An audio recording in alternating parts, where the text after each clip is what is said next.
আজ যাব আমি একটা দরকারি কাজে। তা কোথায় যাব সেটাই আমি আপনাদেরকে বলি।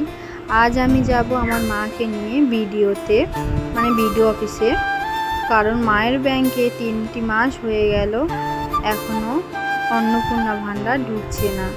তাই মাকে নিয়ে আমি যাচ্ছি। আর এদিকে মাও তাড়া দিচ্ছিল যে দেরি হয়ে গেছে, কি হবে না হবে। আমি খালি বলছি কিচ্ছু হবে না, 4টে পর্যন্ত খোলা থাকবে। আর আমরা অনেকটা দেরি করে বার হয়েছি, তখন বাজে 3টে। খাওয়া দাওয়া করবো, ছেলেকে ঘুম পাড়িয়ে তারপর তো যাব। আর এদিকে অনেক কষ্ট করে একটা টোটো পেলাম দুপুরবেলা, অনেকটাই সত্যি দেরি হয়ে গিয়েছে।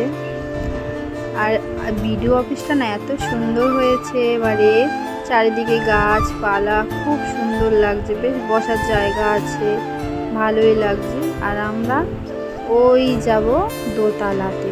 যাই, ভিতরে গিয়ে দেখি না এই অবস্থা, এত লাইন পড়েছে।